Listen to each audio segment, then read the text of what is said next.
Et voilà, je crois qu'on est live. Bonjour à toutes et tous qui sont déjà là, pour ceux qui sont déjà là, et bonjour aussi à à ceux qui arrivent et qui sont en train de nous rejoindre. Merci encore une fois de participer à ce webinaire Neofa. Vous le savez, pour ceux qui nous suivent de manière assez régulière, je vais attendre encore 1 ou 2 minutes que les personnes se connectent. Donc voilà, entre 18h02 et 18h03, on commencera. Concrètement, voilà, c'est pour laisser un petit peu le temps aux gens de nous rejoindre. Donc voilà, pour ce webinaire un petit peu particulier, qui sera un petit peu différent des autres, et ce qui pourra, je pense être bien pour tout le monde. Donc voilà. Je vois que les gens continuent d'arriver. N'hésitez pas évidemment à utiliser le chat si vous avez des questions ou quoi que ce soit. Il est là pour ça. On vérifie le chat. On transmettra les questions si besoin. Voilà. Voilà, donc les gens se connectent. Merci, je l'ai déjà dit, mais merci à toutes et tous d'être là. Aujourd'hui, c'est un petit peu de saison, hein. On va parler un petit peu d'impôts et comment réduire ces impôts. Alors, je vous le dis de suite, comme ça au moins ça ne sert à rien de poser la question. Pour la feuille d'impôt que vous avez reçue cette année, c'est fini. On ne peut pas les réduire, hein. Malheureusement, il fallait faire ça l'année dernière. Mais je pense que certains d'entre vous qui sont là avaient peut-être été surpris sur le montant indiqué sur la feuille d'impôt, d'où l'idée de participer à ce webinaire et de discuter un petit peu avec nos deux experts pour voir un petit peu ce qui est possible de faire et comment on peut le faire pour essayer de réduire un petit peu la facture. Comme vous le savez, l'idée de Neofa, c'est vraiment de vous aider, vous toutes et tous, à créer, développer et gérer votre patrimoine avec l'aide de conseillers financiers indépendants. Et on a la chance aujourd'hui, lors de ce webinaire, d'avoir deux experts avec Alexandra Nabé et Frédéric Fèvre qui vont nous aider au travers de ce webinaire à mieux comprendre ce qui est possible de faire et à clairement identifier et matérialiser des solutions. Alexandra, est-ce que vous pouvez peut-être faire une petite présentation de vous-même et nous dire un petit peu qui vous êtes et Oui. voilà, 3 minutes. Bien sûr.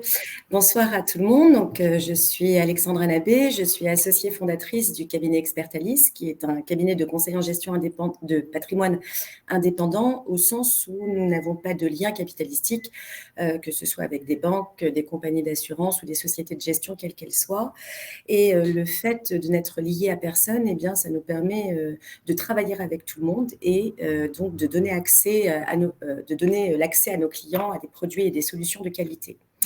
Nous travaillons évidemment selon une approche globale, c'est-à-dire que nous traitons toutes les problématiques et objectifs qui sont liés au patrimoine au sens large du terme.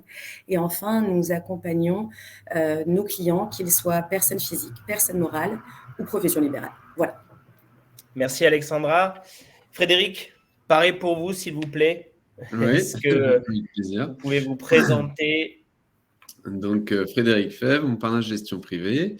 Comme Alexandra, nous n'avons pas de lien capitalistique ni avec des assureurs, ni avec des banques, ni des sociétés de gestion. On est donc indépendant sur cette partie-là. On conseille sur la partie financière, tout ce qui est transmission-succession, donc la partie un peu plus civile, et la partie fiscale, comme on va le voir ce soir ensemble. Voilà, mon parrain de gestion privée a été créé en 2020. Je l'ai rejoint en 2021, début 2021.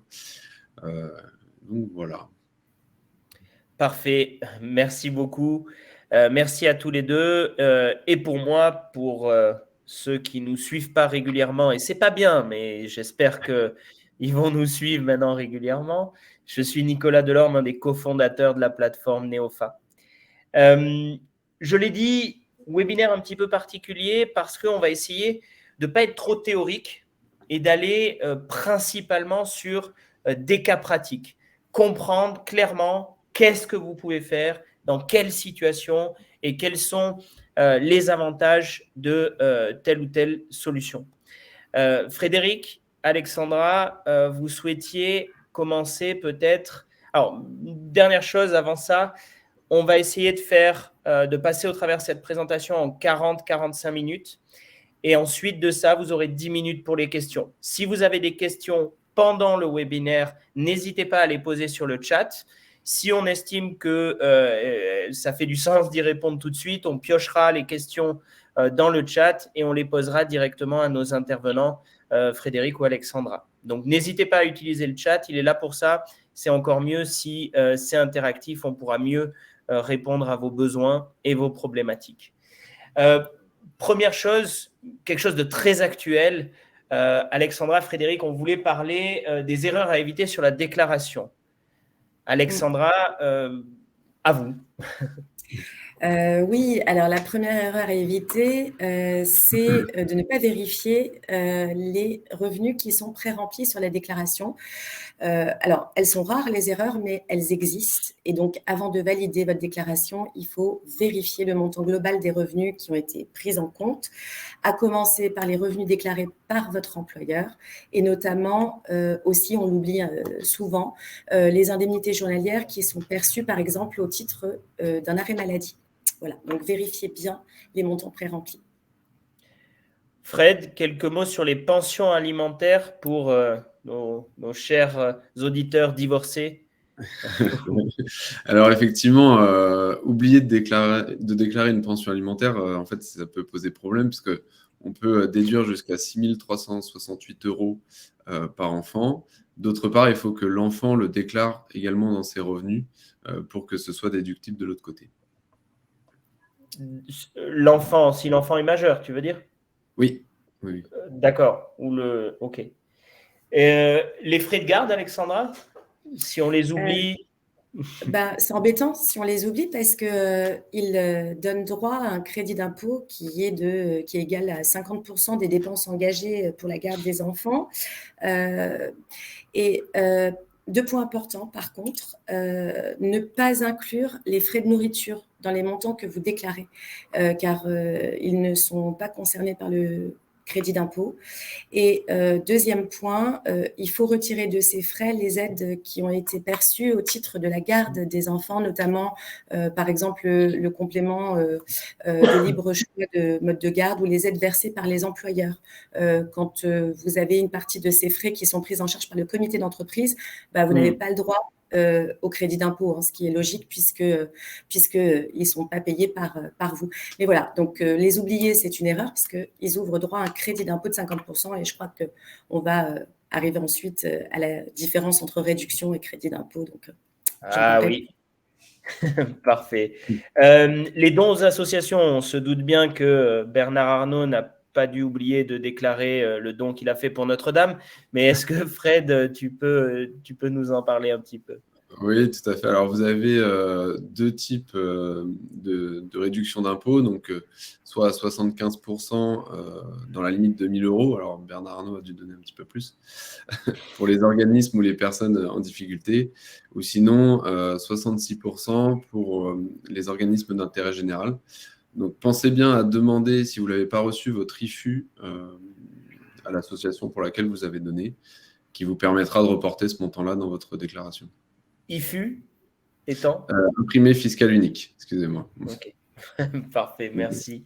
Les enfants à charge, Alexandra? Oui, alors bon, généralement, on n'oublie pas de les déclarer, mais moi, je voulais insister plutôt sur les enfants de parents qui sont divorcés ou séparés.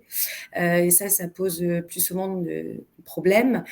Donc, l'enfant de parents séparés ou divorcés est considéré comme étant à la charge du parent chez lequel il réside habituellement.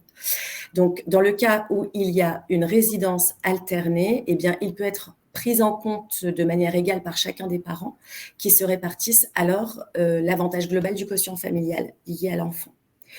Donc voilà, donc cette distinction, elle est souvent source d'erreur. J'ai juste recensé les cases dans lesquelles vous devez remplir, les cases que vous devez remplir, pardon, lorsque votre enfant est à charge exclusive, eh bien vous devez renseigner les cases F ou G de la déclaration de revenus. Et lorsqu'il est en résidence alternée, ce sont les cases H ou I. Magnifique. Merci beaucoup. À propos de cases, qu'en est-il de la case T pour les parents isolés et qu'est-ce qu'on entend par parents isolés dans ce cas-là? Alors, la case T, parents isolés, en fait, c'est tous les parents qui éduquent seuls leur enfant. Faut pas oublier de la cocher parce qu'en fait, ça vous permet d'avoir 0,25 parts en plus si vous avez un enfant et 0,5 parts pour au moins 2 enfants. Et après, c'est dans la limite de 3 950 € par an par enfant. Donc, ne pas oublier de cocher cette case qui vous donne le droit à des morceaux de parts en plus. Quelques petits avantages, ouais. Des parts en plus. Ouais. Les revenus fonciers, bon, ne pas les déclarer correctement, oui, c'est sûr, mais c'est souvent compliqué de les calculer, en fait, Alexandra, non? Ouais, c'est souvent compliqué. Et alors, je voudrais revenir sur 2 petits points, parce qu'on va y venir plus tard dans ce webinaire sur les revenus fonciers, mais 2 points qui sont actuellement très en vogue. C'est les sous-locations en meublé et les sous-locations en nu. Ça a beaucoup le vent en poupe en ce moment. Donc, les sous-locations en meublé et les sous-locations en nu ne relèvent pas de la catégorie des revenus fonciers, mais ils relèvent de la catégorie des BIC et des BNC. Donc, BNC lorsqu'il s'agit de sous-location d'immeubles nus et BIC lorsqu'il s'agit de sous-location d'immeubles meublés. Voilà. Et deuxième point, si vous relevez du régime microfoncier, vous devez déclarer vos revenus bruts et ne pas faire l'abattement de 30% lorsque vous portez le montant de vos revenus sur votre déclaration. Voilà. Merci beaucoup pour tout ça. 3 derniers points. Le RCM, qu'est-ce qu'on entend par RCM au barème? Alors, les RCM, c'est les revenus de capitaux mobiliers. Donc, 2 choix pour déclarer ces revenus-là, soit la flat tax à 30%, soit au barème de l'impôt sur le revenu, qui donne le droit à un abattement de 40% sur certains revenus de capitaux mobiliers. Donc, vérifiez que votre placement est éligible à ça, enfin, vos revenus sont éligibles à ça. Et dans ce cas-là, il faut mieux choisir le barème de l'impôt sur le revenu. D'accord. Alors, je vois les 2 derniers, il y a marqué ne pas déclarer. C'est sûr que ne pas déclarer, je pense que ça peut nous poser quelques problèmes. Pourquoi particulièrement ne pas déclarer ses cotisations épargne retraite peut avoir une incidence? Eh ben, alors là, ça ne nous pose pas un problème, mais ça nous enlève une réduction d'impôt plutôt, puisque les cotisations qui sont versées au régime de retraite complémentaire, type préfonds, Corem, PER, etc., bien, sont déductibles du revenu global. Donc, tout ce qui concerne l'épargne retraite, là encore, je vais vous donner les bonnes cases. Elles sont apportées en 6NS, ou en 6RS lorsqu'il s'agit de PERP, préfonds, Corem, Ségos, voilà, tous les contrats un peu particuliers. Et si vous souhaitez bénéficier du plafond de votre conjoint, parce que c'est possible dans les contrats, dans les plans d'épargne retraite, on le verra aussi plus tard, eh bien, n'oubliez pas de cocher la case 6QR. Magnifique. J'ai bossé. Oui, je vois ça. Et le revenu des enfants à charge, si on ne le déclare pas, qu'est-ce qui se passe? Alors, ça peut entraîner, si contrôle, des pénalités. Donc, bien penser à déclarer tous les revenus des enfants, que ce soit des salaires, des pensions, des revenus de capitaux mobiliers dont on parlait tout à l'heure, tous les revenus que l'enfant a touchés pour l'année 2022. Magnifique. J'ai vu quelques questions passer. comme on est dans le thème, je propose qu'on les traite maintenant. Il y a Olivier qui nous demande, alors je précise que pour les questions particulières, on va essayer de donner les réponses les plus précises possibles, mais sans connaître vos situations précises, c'est difficile de vous garantir une réponse. Donc, s'il vous plaît, voilà, on peut vous aiguiller, mais si vous avez besoin d'une réponse vraiment précise, je vous invite à prendre rendez-vous avec Frédéric ou avec Alexandra via la plateforme Neofa. On vous mettra les liens ensuite. Pardon. Olivier qui demande: ma fille est majeure, étudiante, rattachée à mon foyer fiscal. Si je la détache, est-ce que cette décision est réversible ou est-ce qu'il peut la rattacher l'année d'après? Alexandra, une idée? Non, il faut que je vérifie. Je ne sais pas si c'est réversible, très honnêtement. On peut passer à la question d'après. Je vais vérifier tout de suite et revenir sur la réponse, sauf si Frédéric la connaît. Non, pareil, je ne suis pas sûr. Ok. On va vérifier, on vous donnera ça. Il n'y a aucun souci. Alors, je vois qu'il y a quelqu'un qui répond que la réponse est oui. Donc, voilà, il semblerait qu'on ait la réponse ici en ligne. Donc, pas de problème.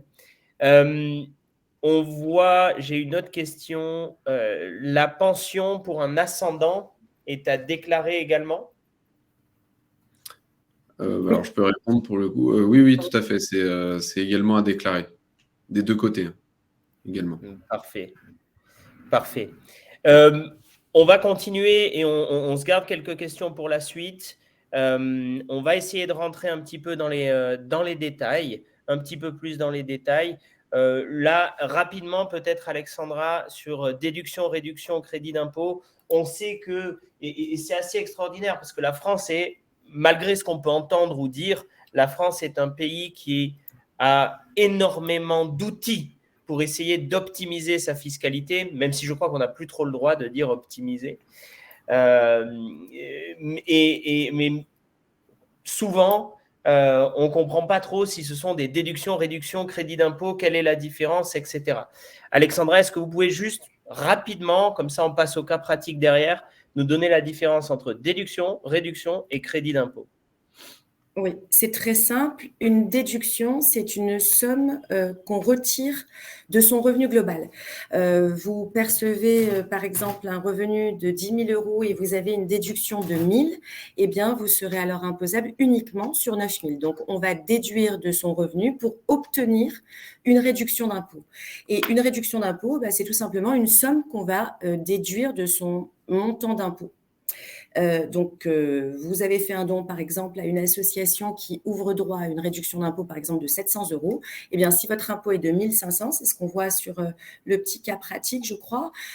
Si votre impôt est de 1 500 et que vous avez fait un don de 700 €, eh bien, vous ne payerez plus que 800 € d'impôt.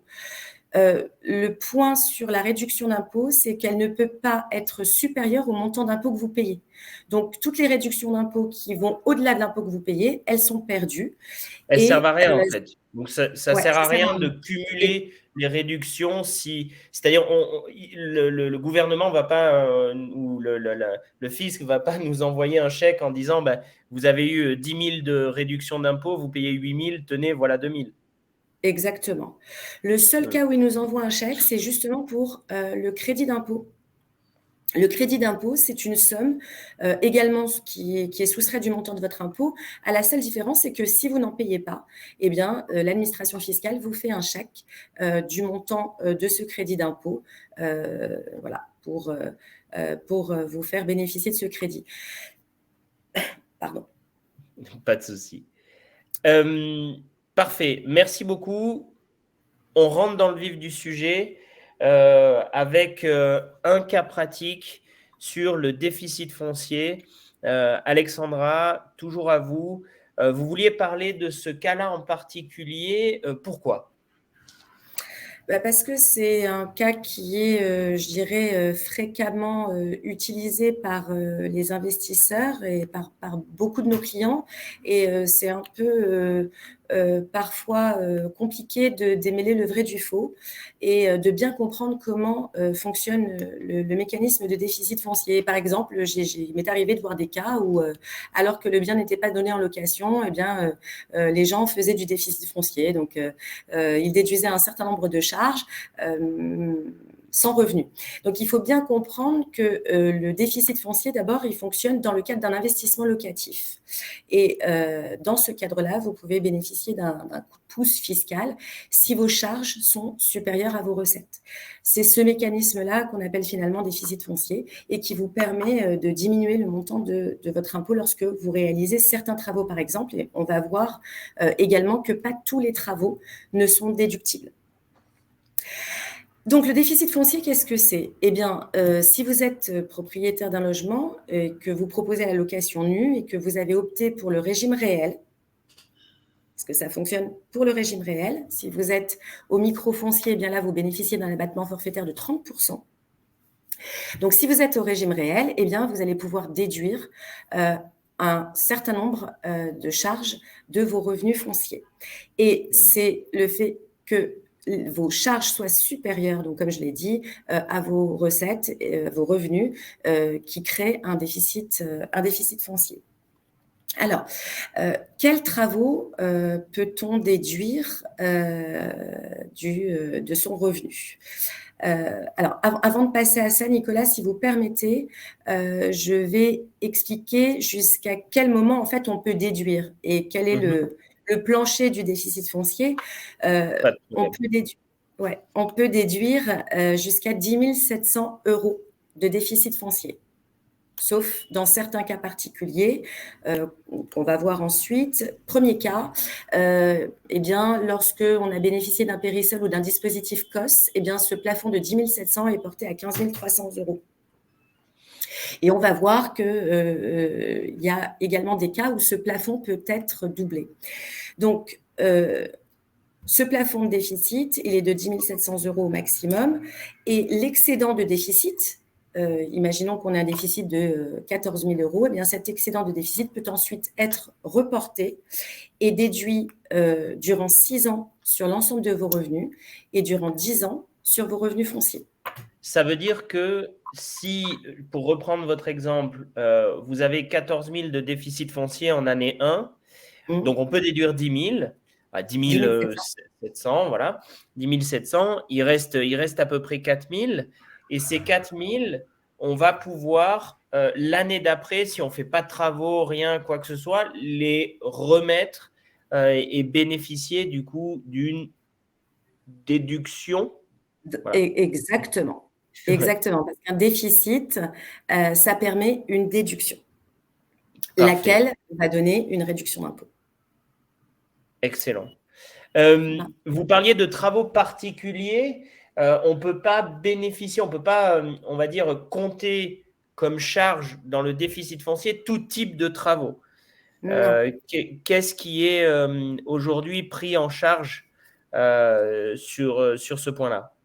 Alors, d'abord, les dépenses d'amélioration. Donc, les dépenses d'amélioration, ce sont toutes les dépenses qui ont pour objet d'apporter à l'immeuble ou à l'équipement, un équipement, ou un élément de confort nouveau. On peut citer par exemple l'installation, le remplacement d'un chauffage central, d'une salle d'eau, d'une cuisine.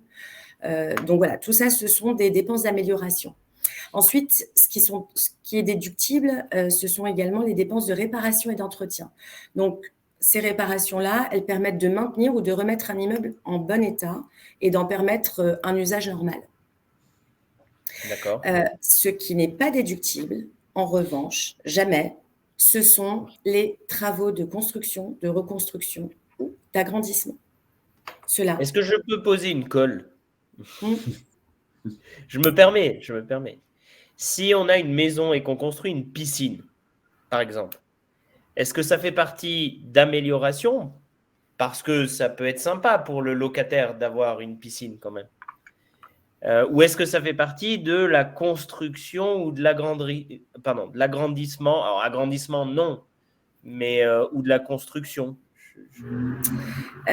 Tout dépend de la piscine, en fait. Si elle apporte une modification importante aux gros œuvres ou aux locaux existants, elle va être considérée par l'administration fiscale comme une dépense de construction. Et donc, à ce titre, elle ne sera pas déductible. Okay. En fait, ce qui régit les travaux qui sont déductibles pour ceux qui ont le courage de s'y plonger. Ce qui régit les travaux déductibles de ceux qui ne le sont pas, c'est l'article 31 du Code général des impôts. Donc voilà, si vous avez un peu de temps ou si vous avez du mal à vous endormir, vous pouvez le lire et vous aurez de manière précise tous les détails des travaux qui sont déductibles. Et Alexandra, vous vouliez parler d'un cas pratique d'un de vos clients. Oui. Allez-y. Oui. Alors, parce que là où les choses se complexifient un tout petit peu, c'est que en fonction de la nature du déficit qu'on va générer, eh bien, ce même déficit ne va pas s'imputer de la même manière. Et on va prendre le cas donc de Monsieur Haussmann qui loue un appartement donc pour des revenus fonciers de 1 500 €. Et puis, il a 2 100 € d'intérêt d'emprunt et 2 900 € d'autres charges. Il a donc sur cet investissement un déficit de 3 500 €. Mmh. Les charges de 2 900 € vont être déduites de son revenu global. En revanche, les intérêts d'emprunt, eux, vont s'imputer à hauteur des revenus fonciers. Ça va? D'accord. Donc, oui. Donc, ce qui veut dire que pour calculer le déficit foncier, ça va être 1 500 moins 2 100. Et les autres charges vont partir sur quoi? On va les déduire où, en fait, les autres charges? Alors, pas exactement. On va déduire les intérêts d'emprunt à hauteur des revenus fonciers. Donc, dans notre exemple, on a 2 100 € d'intérêt d'emprunt, sauf qu'on a uniquement 1 500 € de revenus fonciers. Donc, sur la partie intérêt d'emprunt, on va simplement prendre les 1 500 € et les 600 € supplémentaires, eh bien, on va pouvoir les mettre de côté, si on peut dire. Ça va constituer ce qu'on appelle du déficit reportable, qui vont être reportables sur une période de 10 ans. Toujours pareil, hein, ils vont se déduire à hauteur des revenus fonciers. Et les autres charges, elles, vont se déduire du revenu global. D'accord, ok. Je comprends. Ah voilà, donc il y avait donc le résultat. Exactement. Vous pouvez du coup nous en parler un petit peu? Oui. Donc, c'est ce que j'expliquais. Oui, il y a le calcul qui est là sur la gauche, effectivement. Exactement. C'est ce que j'expliquais il y a quelques minutes. Monsieur Haussmann qui loue son appartement. Pardonnez-moi, juste, j'ai mon téléphone qui clignote. Monsieur Haussmann qui loue son appartement, il va pouvoir déduire au titre de son revenu foncier 2 600 € et uniquement 1 500 € au titre des intérêts d'emprunt. Les 600 € supplémentaires vont être portés sur les 10 années qui suivent. D'accord, ok. Merci beaucoup Alexandra pour cette partie sur le déficit foncier. Frédéric, vous vouliez nous parler de quelque chose qui est un petit peu à la mode, hein, on l'a dit tout à l'heure, la location nue versus la location meublée avec financement. Pourquoi ça en particulier? Quels sont les avantages, les inconvénients? Qu'est-ce qui fait que aujourd'hui, ça peut vraiment aider un client à réduire un petit peu sa fiscalité? Comme l'a très bien expliqué Alexandra, on peut déduire par exemple les intérêts d'emprunt donc sur un bien qu'on a acheté avec un financement. Les intérêts d'emprunt représentent là dans l'exemple par exemple 1 443 €. On peut également déduire les assurances, les charges de copropriété, l'entretien, les taxes foncières. Et en fait, tout ça va créer un résultat imposable qui va déterminer l'impôt qu'on va devoir payer. Donc, l'avantage de la location nue avec financement, c'est aussi que le fait de prendre un financement nous permet de placer l'argent qu'on aurait de disponible pour l'achat d'un bien immobilier, par exemple, on le place dans une enveloppe type assurance vie qui nous permettrait de rapporter de l'argent. Donc, je pense qu'on peut passer au slide d'après. Oui, pardon. Non, pas de souci. Donc, on voit qu'avec il y a les flux rentrants et les flux sortants, avec un placement, j'ai pris un placement à 4%, ce qu'on peut trouver actuellement sur quelque chose de pas très risqué. Sur une opération de 15 ans, on peut s'enrichir au total avec la revente de l'immobilier de 102 443 € pour un achat immobilier avec un financement à hauteur de 90 000 €. Donc, ce qui représente un rendement annuel de 10,59%. Donc, pour un placement, c'est quand même intéressant. La différence avec le meublé, alors je change de slide, hop, c'est que dans les charges, nous allons pouvoir créer ce qu'on appelle une charge fictive, donc une dotation aux amortissements. La dotation aux amortissements permet de rajouter des charges et donc de réduire son résultat imposable. Il arrive souvent qu'on arrive à un résultat imposable de 0 et donc qu'en fait, les loyers générés ne génèrent pas d'impôts supplémentaires sur ce qu'on reçoit. La différence, donc, c'est que les revenus sont considérés comme des BIC, bénéfices industriels et commerciaux, et non comme des revenus fonciers. Voilà, c'est la principale différence, et c'est pour ça que le meublé est intéressant, pardon, car on peut faire la charge fictive de la dotation aux amortissements. Et toujours avec le financement, on peut déduire les intérêts d'emprunt, ce qui rajoute des charges. Donc, sur le premier exemple, là, les charges sont les mêmes, sauf la dotation aux amortissements. Voilà. Et là, ce que vous présentiez, c'était dans le cas de l'achat d'un studio à crédit, où le fait de pouvoir déduire ces 1 200 € nous permet de les réinvestir sur 15 ans, chaque année, dans un produit où vous mentionnez 4% de moyenne, ce qui va nous permettre, du coup, entre l'économie d'impôt plus l'opération immobilière, d'obtenir une opération globale avec un TRI à 10%. C'est juste ? Exactement. Alors, c'était ça, et c'était aussi dans le sens où si vous avez de l'apport, il faut quand même essayer de le faire financer, essayer de faire financer son appartement pour créer ce qu'on appelle un effet de levier et de pouvoir justement placer l'argent que vous auriez mis dans cet apport à un taux supérieur peut-être au crédit qui serait pris pour créer du rendement supplémentaire. Bon, alors, je lance un pavé dans la mare, mais on peut encore acheter sans apport des appartements ? C'est compliqué. Okay. Souvent, les frais de notaire, au moins, sont demandés maintenant. Ok, bon, ça reste assez raisonnable. Et donc, dans l'autre exemple, qui est la location meublée, là, l'avantage, c'est qu'on va pouvoir effectivement amortir cet achat, et cet amortissement on va pouvoir l'imputer aux charges, et donc, à la fin, ne pas générer d'impôt en plus, en fait. Exactement. Et puis, l'avantage, en fait, de la dotation aux amortissements, c'est que c'est une charge, mais on ne la décaisse pas réellement. Parce que c'est ce qu'on appelle une charge fictive. Donc, c'est pas comme les intérêts d'emprunt où là, c'est des intérêts qu'on paye de la banque. Là, c'est vraiment une dotation aux amortissements, c'est une charge fictive, mais on ne sort pas cet argent de notre portefeuille. Donc, c'est d'autant plus intéressant à ce niveau-là. Parfait.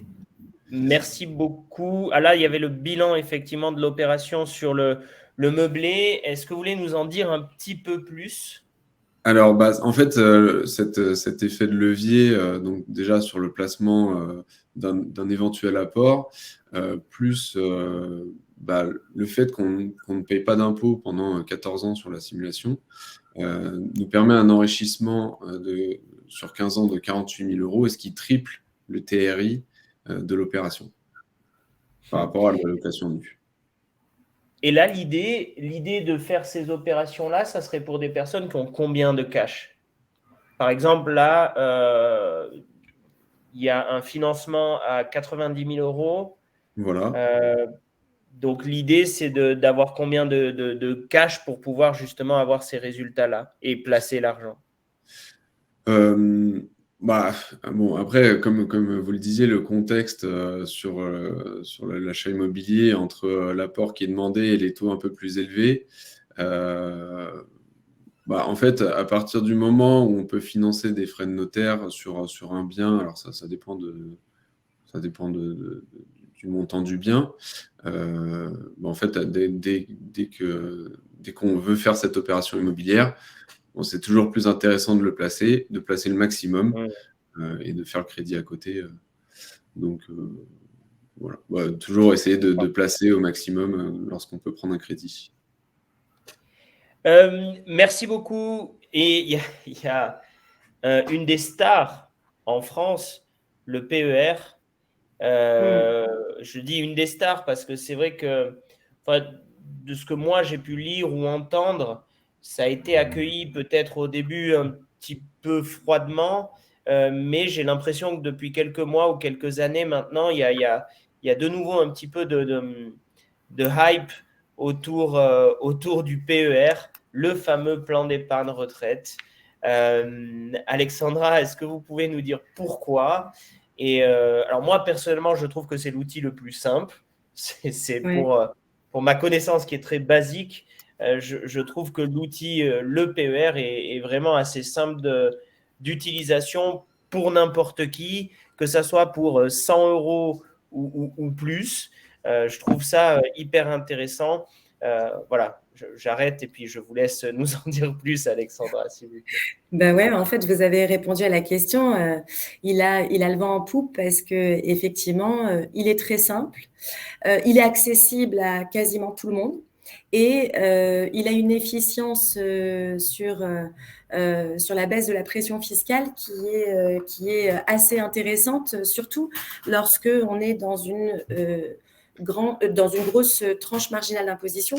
Et d'ailleurs, à partir de cette année, on a oublié de le dire, je le précise, sur les avis d'imposition, on aura 2 taux. Le taux d'imposition que tout le monde connaît et qui était déjà présent, et justement la tranche marginale d'imposition, donc qui est, comme son nom l'indique, le taux appliqué à la partie haute de nos revenus. Et ça, c'est très important justement pour le PER, cette tranche marginale d'imposition, puisque plus elle va être importante et plus la réduction d'impôt va être conséquente. Et donc, le PER, c'est assez simple, hein, je crois que tout le monde connaît, c'est comme son nom l'indique, un plan d'épargne retraite individuel. Donc, c'est pour ça qu'on dit c'est un produit individuel et facultatif.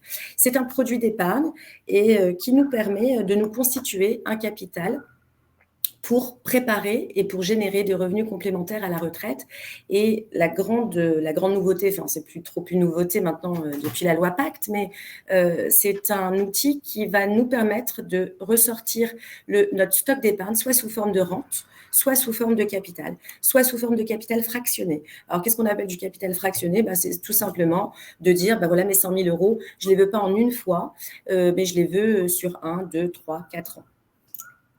Et pourquoi ces options-là sont intéressantes? Eh bien, tout simplement parce que les déductions fiscales qu'on a à l'entrée, eh bien, on paye à la sortie. Voilà. Donc, il faut avoir en tête que lorsqu'on ressort des sommes du PER, eh bien, elles sont fiscalisées. Lorsque la déduction était faite à l'entrée. Et inversement, lorsqu'on a opté pour la non-déductibilité des sommes versées sur le PER, eh bien, les rentes ou le capital est non imposable à la sortie. Mais ça veut dire du coup qu'on aura payé des impôts sur cette partie-là, des impôts sur le revenu sur cette partie-là. Oui, durant notre vie active, du coup. Voilà, on aura payé durant notre vie active. Alors après, ça se traite au cas par cas parce que bien souvent, on préfère avoir une déduction à l'entrée plutôt une fiscalisation à la sortie, tout simplement parce que a priori, au moment de la retraite, on perçoit beaucoup moins de revenus qu'en étant en activité. Et donc, la fiscalité, elle sera moins douloureuse au moment de la retraite. Alors, Parfait. Il y a un plafond, je vois, Alexandra, qui peut être intéressant. Est-ce que vous pouvez nous en dire plus? oui, alors, comme tous les régimes de faveur, il y a des plafonds et les sommes qui sont déductibles du revenu sont plafonnées à 10%. Alors, plafonné jusqu'à 32 000, hein, donc quelqu'un qui gagne 400 000 euros d'impôt, ce n'est pas 10% de ses revenus, c'est 32 000 au maximum de déduction. Toutefois, ce plafond, il peut être, je dirais, brisé dans certains cas, et j'invite tout le monde à aller regarder son avis d'imposition en bas de la deuxième page. C'est ce qu'on appelle les déficits antérieurs non imputés. C'est-à-dire que l'administration fiscale nous permet d'augmenter ce plafond de 10% si on n'a pas utilisé les plafonds des 3 années précédentes. D'accord. Donc, ça veut dire que si voilà, je fais 5 000, 5 000, 5 000 les 3 dernières années, donc ça fait 15 000, si mon calcul est correct. Donc, ça veut dire que je peux faire les 32 000 en année 4 plus le reste des 3 dernières années. Exactement. C'est quand même intéressant, oui, ce niveau-là. Et ça, c'est possible à n'importe quel moment sur les 3 années précédentes. C'est pas limité à, je dis n'importe quoi, mais voilà, limité à 5 ans après l'ouverture du PER, par exemple. C'est valide n'importe quand. Ben, oui, oui, puisque ce sont les plafonds des 3 années précédentes qui précèdent, pardonnez-moi, l'année en cours. Donc, aujourd'hui, en 2023, on va pouvoir bénéficier des plafonds 2022, 2021 et 2020. En revanche, le plafond non utilisé 2019, lui, il est perdu. Ok, parfait. Très, très clair. Très, très clair. Un petit cas pratique pour illustrer tout ça, Alexandra. Oui, alors dans notre petit cas pratique, eh bien, donc, je ne sais pas pourquoi, et j'ai un petit peu de difficulté, je ne vois que la moitié des slides. Alors, je suis désolée. D'accord. Je ne sais pas comment c'est faire. J'essaye. Si je réduis comme ça, est-ce que vous voyez mieux? Ah oui, oui, un petit peu mieux, pas trop. Mais je ne peux pas les agrandir, c'est ça? On peut les agrandir, mais le maximum, c'est comme ça, voilà. D'accord. Ok. Bon, alors, donc, on est sur le cas d'un célibataire qui est travailleur. Alors, je ne sais plus combien il gagne, du coup, parce que je ne le vois pas. C'était 70 000 euros. Voilà. Donc, il gagne 70 000 euros et je crois qu'il est dans une tranche marginale d'imposition à 30%. Tout à fait. Hein. Donc, notre célibataire, il ne va pas avoir l'intégralité de ses revenus qui sont taxés à 30%, hein, mais on le voit sur ce barème. Il va avoir que la partie haute de son salaire qui va être imposée à 30%, et puis toutes les parties basses vont être imposées dans les tranches qu'on voit sur ce fameux tableau. Tout à fait.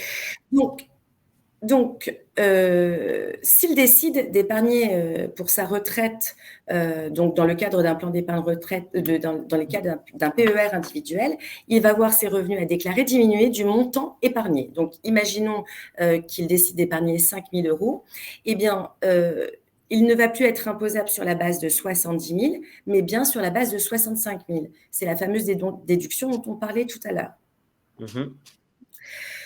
Ainsi, le montant de l'impôt qui aurait dû être payé si il avait déclaré ses 70 000 moins l'impôt qu'il paye en faisant cette déduction de 5 000, eh bien, notre célibataire, il va économiser 1 500 euros d'impôt sur les 5 000 qu'il a versés. Donc, on peut parler finalement d'un rendement fiscal de 30%. Sur les 5 000 qu'il a versés, il a récupéré 1 500 euros sous forme d'économie d'impôt. d'où ce que j'expliquais tout à l'heure, plus on a une tranche marginale d'imposition importante et plus la réduction d'impôt. Je pousse un petit peu plus loin le cas pratique. Pour le même célibataire qui est dans une tranche à 41% et qui verse 5 000 euros sur son PER, sa réduction d'impôt à lui, elle sera de 2 050 euros. Parfait. J'ai vu passer une question à ce sujet où en fait, il y a une des personnes qui nous écoute et qui dit la tranche d'imposition de 30% est tellement large qu'en fait, à la sortie, quand on devra payer les impôts de toute façon, il y a de fortes chances qu'on soit dans la même tranche d'imposition. Et donc, à la fin, est-ce que ça nous fait réellement économiser de l'argent ou est-ce qu'en fait, c'est juste, on va dire, du reste à vivre un peu plus important pendant notre vie active qui nous permet peut-être de faire autre chose, d'investir ou quoi que ce soit? Alors, je comprends le raisonnement. Cela dit, il n'est pas aussi simple que ça. D'une part, les tranches, et on l'a vu depuis début janvier, elles ont changé pour la énième fois. Donc, on ne sait pas trop comment elles seront au moment de la retraite. Mais finalement, ce que dit cet épargnant, c'est que quelque part, on est dans un système de report d'imposition. Si je suis son raisonnement. Ce que je ne paye pas maintenant, je le payerai dans 20 ans quand je prendrai ma retraite. Oui, sauf que ce qu'il ne faut pas oublier, c'est que le plan d'épargne retraite, c'est aussi un contrat d'épargne sur lequel notre argent travaille. Donc, ces 1 500 euros que j'ai mis aujourd'hui, ils vont travailler pendant 20 ans. Alors, quelque part, on pourrait faire un calcul qui consisterait à dire finalement tous les intérêts que j'ai générés pendant ces 20 ans, peut-être qu'ils me serviront à payer l'impôt au moment de la retraite. Et alors, je ne sais pas s'il y a d'autres questions, mais je voulais juste rajouter un point allez-y. À la Girardin. Ce que je voulais dire justement, pour rebondir sur cette question-là, c'est que sur le marché, je parle sous le contrôle de Frédéric, je crois qu'il y a autant de plans d'épargne retraite qu'il y a de compagnies d'assurance et de banques. Et ils n'ont pas tous la même qualité, parce que le PER reste quand même un outil qui est extrêmement technique. D'abord parce que si on veut sortir sous forme de rente, il y a une question de table de mortalité à laquelle il faut faire attention pour comprendre comment la compagnie d'assurance va calculer la rente qui va être servie au moment de la retraite. Deuxièmement, on l'a dit, c'est un support d'épargne, c'est-à-dire qu'il va falloir faire des allocations au niveau de l'argent, les supports sur lesquels on veut placer. Et troisièmement, si on veut sortir sous forme de rente, il y a des contrats qui proposent des options qui sont plus ou moins nombreuses et d'autres qui n'en proposent pas. Donc, il faut véritablement bien choisir son PER. C'est une des garanties du bon débouclage de l'opération. D'où l'idée de prendre conseil auprès de personnes qui travaillent avec des outils comme ça régulièrement. Et vous trouverez tous les conseillers nécessaires sur la plateforme Neofa. Donc, n'hésitez pas, si vous voulez, à aller sur la plateforme pour trouver le conseiller qui vous correspond le mieux. Moi, j'ai plusieurs questions. Alors, une peut-être plus personnelle. Imaginons que, donc ce n'est pas une question posée par un épargnant, mais plus par moi. Imaginons je prends la retraite, j'espère, le plus vite possible. Je prends ma retraite et je décide d'avoir une rente. Plutôt que de sortir en capital, de sortir en rente. Qu'est-ce qui se passe si je décède au bout de 10 ans, 5 ans ou quoi que ce soit et qu'il reste, je ne sais pas, 50 000 euros sur le compte? Est-ce que ça va directement à mes héritiers? Est-ce que c'est perdu? Comment c'est traité? Et bien là encore, alors si vous avez désigné un bénéficiaire, ça va donc au bénéficiaire qui est désigné dans la clause bénéficiaire. Donc cette clause, vous pouvez la changer exactement autant de fois que vous voulez tant que vous êtes en vie. Et si on veut rentrer dans des considérations un petit peu plus techniques, eh bien je dirais qu'il faut que vous preniez rendez-vous avec Frédéric ou avec moi parce que il va falloir lire les conditions générales de votre contrat d'assurance car il n'y a qu'elles qui sont opposables à la compagnie. Et voilà. Et ça renvoie à ce que je disais tout à l'heure, pas tous les PER ne se valent. D'accord, ok. Un dernier exemple qu'on voulait prendre, Frédéric, c'était la Girardin, qui est, je crois, particulièrement intéressant. Est-ce que vous pouvez nous en dire un petit peu plus et nous expliquer pourquoi? Et Oui, qu'est-ce que alors, c'est globalement? Parce que moi, c'est un nom que j'entends souvent. Je vous avoue que j'ai toujours un petit peu de mal à comprendre ce que c'est. ok. Donc, éclairez-nous. Ok. Alors, le dispositif Girardin, en fait, ça permet surtout d'orienter son impôt dans une opération industrielle ou des programmes immobiliers dans des logements qui sont souvent dans les dom-toms. Donc, c'est un investissement qu'on fait en une fois. Donc, enfin, vous allez le voir après, c'est un décaissement qu'on fait une fois. Et en fait, on a un rendement qui est versé sur cet investissement qui nous permet en fait d'orienter l'impôt et d'avoir l'année suivante une fiche d'impôt qui affiche 0. Donc ça, c'est plutôt sympa. Ça, c'est clair. Et comment se présente, est-ce que vous pouvez nous en dire un petit peu plus, pardon, sur une opération? Je crois que selon quand on investit, la réduction est un petit peu différente. Est-ce que vous pouvez peut-être nous expliquer comment ça fonctionne concrètement? Ouais.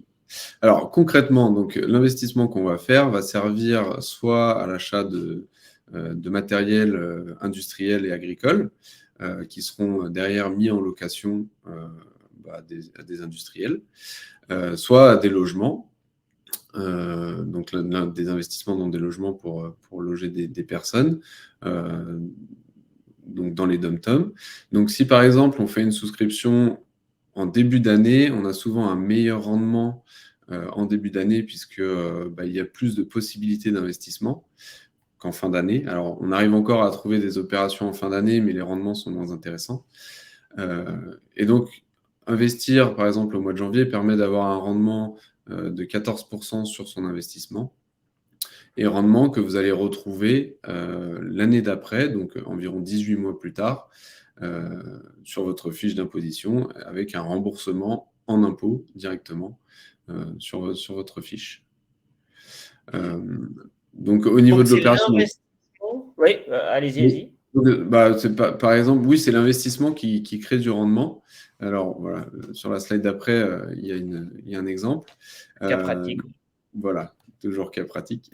Donc, par exemple, un foyer qui est imposé à 10 000 euros, on fait une souscription à 8 771 euros. Et l'année d'après, on a une fiche d'impôt qui affiche 0, car en fait, un rendement de, là c'était pour le coup 14%, je crois, permet de rembourser la totalité de cet impôt. Voilà. Et ce rendement est créé grâce à la mise en location du matériel industriel. Par contre, on est d'accord que pour la Girardin, c'est valable que l'année de l'investissement. L'année d'après, il n'y a plus rien en fait. Voilà, en fait, par exemple, on investit en 2023.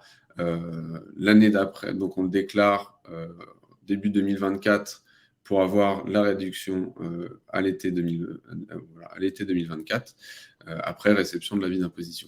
Mais ça, on peut le refaire chaque année. Tous les ans, il est possible de le faire. Est-ce qu'il y a un plafond? C'est-à-dire, est-ce que si je mets, je dis n'importe quoi, je mets 100 000 euros, 500 000 euros, 10 millions, ça peut marcher ou il y a quand même un plafond? Non, il y a un plafond donc, de 18 000 euros qui est pris en compte, tout comme le plafonnement, par exemple, sur de l'immobilier, le plafonnement des niches fiscales qui est de 10 000 euros. Là, il correspond à 18 000 euros. D'accord, parfait. Voilà. Merci beaucoup. Alexandra, vous vouliez rajouter quelque chose, je crois. Oui, j'étais en train de lire quelques questions et je me disais que si on avait encore un peu de temps. On a 5 minutes. J'avais gardé 5 minutes effectivement pour passer sur quelques questions. Mais Alexandra, prenez la main, allez-y, aucun problème. D'accord. C'est pour vous. Donc, on nous demande s'il est possible d'avoir plusieurs PER ou de faire des arbitrages sur celui en cours. Alors, la question est oui, on peut avoir plusieurs PER sans limitation. Après, il y a une question de stratégie. Et on peut arbitrer ou modifier le contrat, bien évidemment, quand on le souhaite. J'ai vu une autre question d'un monsieur qui avait, donc Benoît, qui a a priori un article 83 et il demande s'il peut transformer son article 83 en PER. La réponse est oui, à une condition, c'est que il ne fasse plus partie de l'entreprise dans laquelle il a souscrit son PER. Enfin, son article 83, pardon. Parfait. Voilà, j'avais une autre question. Oui. Oui. Non, je vous laisse reprendre la main du coup. Non, pas de souci. C'est juste que j'ai vu une question qui est passée plusieurs fois. Je me permets du coup de la lire. Je suis propriétaire de plusieurs logements que je loue.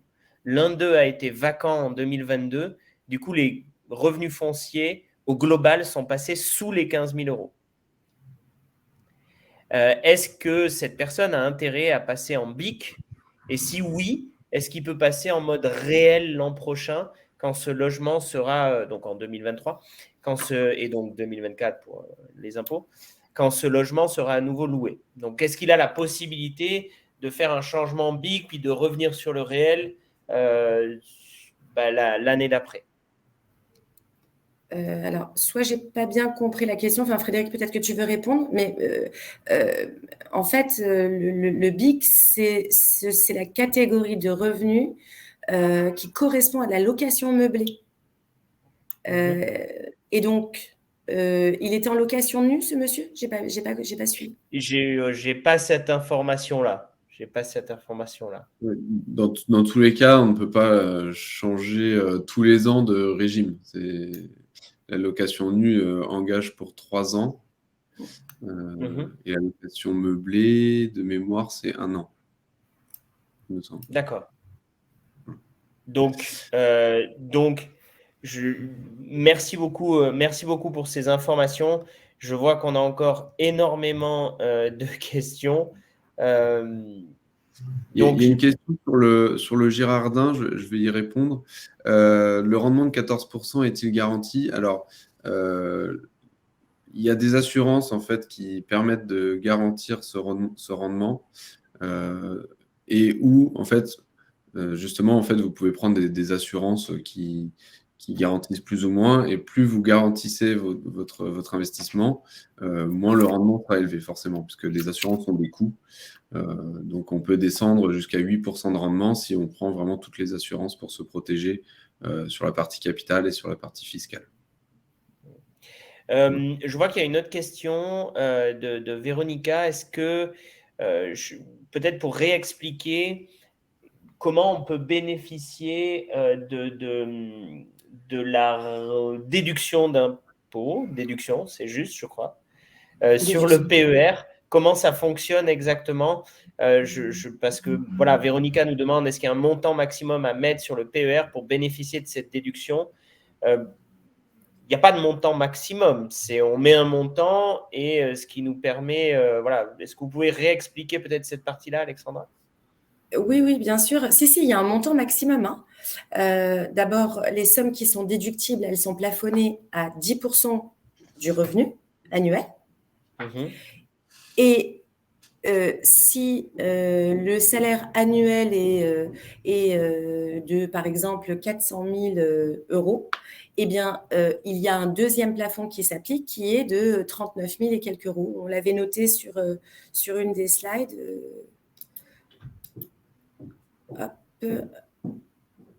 Ouais, c'était juste… Voilà, c'était là. De la 32 900 euros. Donc, il y a un double plafond. Ça veut pas dire qu'on est obligé de mettre 32 000 euros sur le PER pour obtenir une déduction. Si on met 5 000 euros, ou même si on met 100 euros, on a déjà un avantage d'avoir mis l'argent sur le PER. Absolument. Parfait. Et à l'inverse, vous pouvez mettre 40 000 euros, mais il n'y aura que 32 000 euros qui seront pris en compte. Voilà. Sauf si on a encore des plafonds antérieurs exactement, qui n'ont pas été utilisés sur les années en cours. D'accord. Une autre question, et je vois qu'il y en a énormément. Alors, ce qu'on va faire, parce qu'il y a plus d'une quarantaine de questions, donc on n'arrivera pas à répondre à tout le monde. Donc, ce qu'on va faire, c'est qu'on va distribuer les questions à Frédéric et Alexandra, et on essaiera de vous y répondre par email, chacun d'entre vous, individuellement, qui avez posé des questions, pour, comme ça, vous ayez un petit éclairage, puis après, vous verrez avec Alexandra ou Frédéric si vous souhaitez aller un peu plus loin avec eux.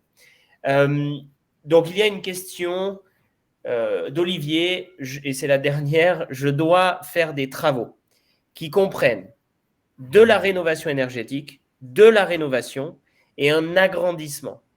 Et il demande, est-ce qu'il doit découper les devis pour pouvoir mettre ça en déficit foncier et ne pas se retrouver à devoir jeter cette charge parce qu'il n'y a qu'un devis, il y a marqué agrandissement et donc du coup, on ne prend rien. Donc, est-ce qu'il doit découper ces devis pour pouvoir les utiliser dans du déficit foncier? Alors, ce serait plus simple en cas de contrôle. C'est une bonne idée. Encore une fois, j'insiste, les travaux d'agrandissement ne sont pas déductibles.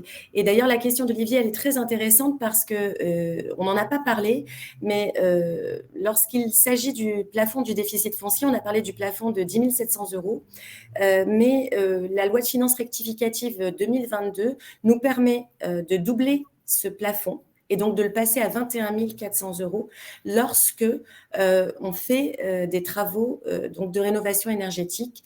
Le but, c'est finalement de pouvoir bénéficier d'une déduction fiscale supplémentaire pour les logements qui sont des passoires thermiques. Attention, tout ça est strictement encadré. Je vais essayer d'être très, très rapide, mais du coup, pas très précise.